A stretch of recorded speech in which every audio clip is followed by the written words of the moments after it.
Indian parents जो होते हैं ना, जिनको समाज में भगवान का दर्जा दिया गया, वो भी कई बार गलत होते हैं। कई मायनों में वो भी गलत डिसीजन ले लेते हैं, जिनको उनको नहीं पता कि उस बच्चे पे क्या बीतेगी, उसका क्या होगा। और वो ना हमेशा ही सही नहीं होते, मैक्सिमम वो सही होते हैं। मैं इसमें किसी भी तरह का वो नहीं कह रहा हूँ कि भाई पेरेंट्स गलत है, हर चीज में गलत है, ऐसा नहीं है। वो 90% में आप देखोगे वो लाइफ में सही होते हैं। जो भी वो आपको बता रहे हैं वो चीजें सही होती है मैक्सिमम। पर 10% जो कि आपकी लाइफ में आपकी चॉइस होनी चाहिए इन जनरल, वो कई सारे लोगों की लाइफ में नहीं होती है। इंडियन पेरेंट्स इमोशनल कंट्रोल को एक्चुअल में केयर का नाम दे देते हैं, क्योंकि वो ये चाहते हैं कि आप वो जो चाहते हैं करियर में सिर्फ और सिर्फ आप वही करो। वो जिससे शादी चाहते हैं आप सिर्फ और सिर्फ उससे ही शादी करो। जिस तरह का लाइफस्टाइल वो मन में सोच के बैठे हैं कि मिडिल क्लास की तरह जीना है, बिल्कुल कोई अच्छे कपड़े नहीं पहनने ताकि बगल वाला न देख ले, या फिर कुछ ऐसा नहीं करना ताकि बगल वाला जले, पड़ोसी जले, और भी कई सारी चीजें जो कि वो सोचते हैं उनके अकॉर्डिंग चले, और जो कि आज के जमाने में थोड़ी चीजें चेंज होनी चाहिए इनमें से। और बहुत ज्यादा मुश्किल नहीं है ऐसी चीजें चेंज करना। मतलब अगर आपको ऐसा पार्टनर चुनने को बोला जा रहा है जिसका पास खराब है, जिसका मतलब घर खराब है, जिसको बारे में आप नहीं जानते, आप कुछ नहीं जानते आप क्या है, तो ऐसे पार्टनर को चुनना या फिर ऐसे स्ट्रेसफुल करियर को चुनना जिसमें कि आपका इंटरेस्ट ही नहीं है। आप मान के चलो आप ट्रैवल करना चाहते हो, आप कुछ और करना चाहते हो, आप कोई बिजनेस करना चाहते हो, बट आपको 9 to 5 में अटका दिया जाए।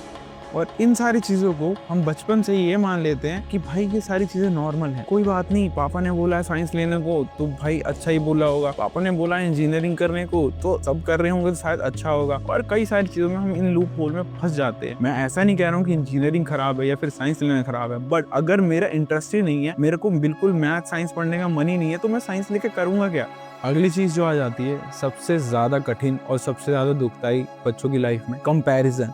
भाई माँ बाप चीज़ों में, छोटी छोटी चीज़ों में कंपैरिजन करने लगते हैं। अच्छा देखो उसका बेटे की सैलरी इतनी है, तुम्हारी इतनी है, तुम क्या कर रहे हो अपनी लाइफ में। हो सकता है कि भाई उसने सैलरी किस लिए कैसे ली हो, क्या रेफरेंस लगा हो, उसके माँ बाप की क्या सोर्स लगे हो, और किस तरह उसने जॉब पाई। और हो सकता है कि भाई वो जॉब जाने के बाद भी कुछ सेव ना कर रहा हो। कंपैरिजन एक्चुअल लाइफ में तो आप कर ही नहीं सकते। लोग के उस इंसान के अंदर क्या चल रहा है, बाहर क्या चल रहा है, आप कैसे झांक सकते हो। क्या पता अच्छी जॉब, अच्छी डिग्री होने के बावजूद भी वो इंसान अंदर से बेकार हो, टूटा हुआ, उस सामने वाले के बारे में बहुत बुरे ख्यालात हो उसके। सो आप हर चीज में भाई इसको जज नहीं कर सकते ना। हो सकता है कि आप भले ही कम कमाते हो, बट आपके पास चीजें हो बनाने के लिए, आगे आपके पास फ्यूचर प्लान्स हो, आप उस चीज को सही कर लो। बट माँ बाप पहले ही उस कॉन्फिडेंस को डाउन कर देते हैं और उस कॉन्फिडेंस को मार देते हैं। ये सारा का सारा कंपैरिजन एक तरह के फियर ऑफ फेलियर को भाई बहुत ज्यादा अग्रेसिव तरीके से बढ़ाता है। मतलब इंसान हर एक छोटी छोटी चीज में सोचता है कि यार मैं इसमें फेल ना हो जाऊं, यार ये एग्जाम में मेरे इतने नंबर 2% 3% कहीं कम ना रह जाएं, या फिर 2-3% अगर रह जाते हैं तो वो उस निगाहों से देखते हैं उस बच्चे को जैसे कि उसने कितना बड़ा घोर पाप कर दिया हो। अगर मान के चलो किसी बच्चे के 85 आ रहे हैं और किसी बच्चे के 90 आ गए, और उसके माँ बाप इस तरीके से देखेंगे उसे, कई सारे हाउसहोल्ड में होता है कि बिल्कुल ही हमारे बच्चा कितना बेकार काम कर दिया इसने। पर ऐसा बिल्कुल भी नहीं करना चाहिए। वो अपने कॉन्फिडेंस को मारना शुरू कर देता है। कहीं ना कहीं वो अपनी चीजों को सोचता है कि यार मैं क्या कर रहा हूँ, ये सारी चीजें बेकार हैं। घर वाले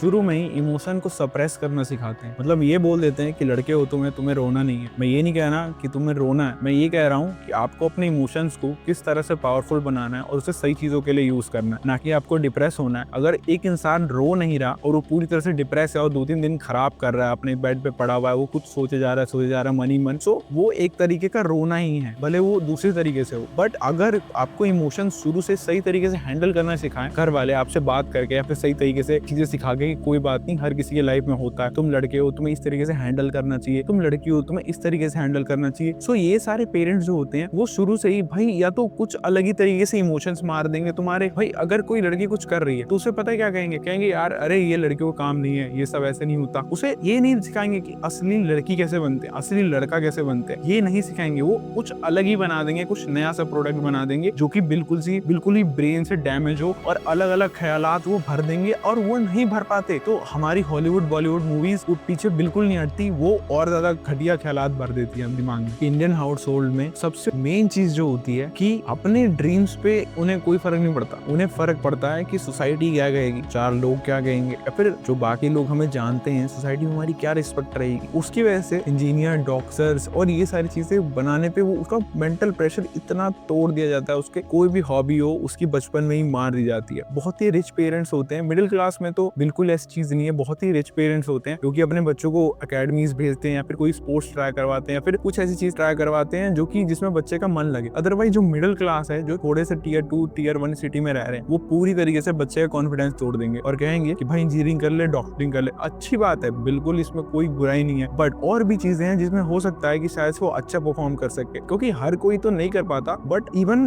तो ऐसे ऐसे लोग देखे हैं मैंने जो कि सिर्फ और सिर्फ पेरेंट्स के दबाने से दब गए, और आखिरी में पता है उनकी क्या लाइन होती है, अगर उनकी बात आप नहीं मानते और उनके बताए हुए राह पे आप नहीं चलते, या फिर IIT नीट या फिर कोई भी ऐसे बड़े एग्जाम आप फेल कर जाते हो, तो बेटा तुम्हारे पे तो हमने इतना खर्चा करा था, ये सारा का सारा पैसा वेस्ट निकल गया। उससे अच्छा तो पड़ोस का लड़का है, ये करके भी, कंप्यूटर कोर्स करके या फिर कुछ भी करके, छोटी मोटी चीजें करके भी अच्छी खासी उसने जॉब ले ली, या फिर कोई छोटी सी चीज करके भी उसने थोड़ा थोड़ा पैसा कमाया, पर उसने ये कर दिया। तो भाई एक बात बताओ, आपने ही तो उसे बिठाया था IIT करने के लिए 2 साल घर में, 3 साल घर में, आपने ही तो बिठाया था उसे नीट करने के लिए 5 साल घर में, तो वो UPSC करने के लिए आपने तो बिठाया था उसे 5 साल। तो उसमें उसकी क्या गलती से, तो मतलब अंदर से पूछा ही नहीं गया सच में, बेटा तेरा क्या कॉन्फिडेंस है, तेरा क्या लेवल है, तू निकाल पाएगा या नहीं। और इतनी बड़ी भीड़ में तुमने उसे ढकेल दिया, उसको वो भी उसके बिना मर्जी के। सो आप एक्सपेक्ट कर रहे हो कि हमारी इन्वेस्टमेंट है वो, और एक तरह से अपनी औलाद को इन्वेस्टमेंट देखना, ये कहाँ तक का न्याय है। मतलब अपने क्या वो कोई प्रोडक्ट है कि हाँ हमने लिया है, अब इसकी तो गारंटी है 5 साल ये चलेगा, अच्छा चलेगा, अच्छी परफॉर्मेंस देगा। ऐसा बिल्कुल भी नहीं होता।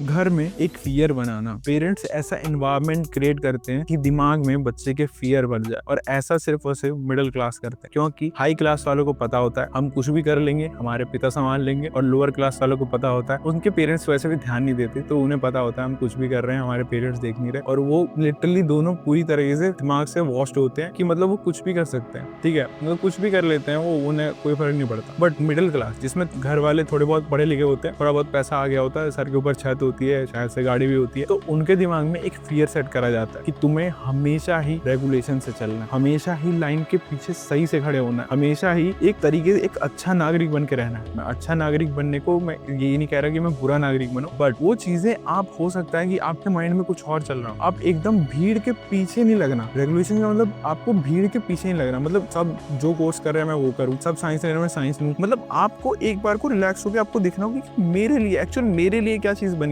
आपके दिमाग में एक ऐसा फियर क्रिएट कर दिया जाएगा कि अगर आप कुछ कर भी रहे हो ना, तो आपसे गलती होगी तो आपको इतना ज्यादा सॉरी फील होगा, इतनी ज्यादा ओवर थिंकिंग होगी कि आप सोचते पागल हो जाओगे। या फिर किसी ने आपको कुछ बोल दिया ना, आप अपनी रेगुलेशंस लगा के आप उसे सोचोगे कि यार उसे ये नहीं बोलना चाहिए था, उसे उल्टा नहीं सोचना चाहिए था। वो सिर्फ और सिर्फ आपकी बाउंड्रीज तय करी गई है घर के द्वारा। तो इन सारी चीजों का सॉल्यूशन क्या है? पेरेंट्स को भी इन्वॉल्व करना होगा इन सारी चीजों में, और थोड़ी सी सही से बच्चों को ट्रीट करना होगा, जिससे कि वो आगे लाइफ में ग्रो कर पाए, उनके दिमाग में डर ना बने किसी चीज का, और वो हर जगह मतलब ऐसा बिल्कुल ही अलग तरह का बिहेव ना करे, ठीक है। एंड सेकंड चीज है, बच्चों को भी अपनी एक सर्टेन एज आने के बाद बाउंड्रीज तय करनी होगी, जिसमें कि वो भी जाने कि कहाँ तक पेरेंट्स मेरी लाइफ में इन्वॉल्व कर सकते हैं और कहाँ तक नहीं, क्योंकि एट द एंड हो सकता है कि उनके पॉइंट ऑफ व्यू से बहुत ज्यादा गलत हो आप, बट आज की जनरेशन में कई सारी चीजें मतलब चेंज हो जा रही है काफी स्पीड से, वो भी बहुत लो पेस से नहीं, काफी तेजी से चीजें होती जा रही है। कई सारी चीजें जैसे कि आप देख रहे हो कि क्या चल रहा है दूसरों की लाइफ में, अब क्या चल रहा है पढ़ाई में, ठीक है, अब जॉब किस तरह से मिल रही है, डिग्री बेसिस पे जॉब खत्म हो गई, और पेरेंट्स के टाइम पे डिग्री बेसिस पे बहुत ज्यादा जॉब्स थी। और फिर आज का रिलेशनशिप, मतलब आज के रिलेशनशिप में जो लव मैरिज हो रही है, मुझे पता है कि मेरा पार्टनर किस हद तक गिरा हुआ है, किस हद तक अच्छा है, सो वो शादियां अलग हो रही हैं। और अरेंज मैरिज में वो पता नहीं क्या कहाँ कुछ भी, मतलब किस तरह के लोग आ रहे हैं आपको ये नहीं पता। और जितनी भी सारी चीजें आज के टाइम पे काफी ज्यादा चेंज हो गई हैं, जो कि पहले की जनरेशन से अलग थी। हो सकता है कि कई सारे पेरेंट्स ये चीज समझ पाए, बट कई सारे पेरेंट्स ये चीज नहीं समझ पाते, और वो अपने बच्चे के लाइफ में एक गलत डिसीजन बना के और सारी लाइफ उसको एक गड्ढे में डाल देते हैं।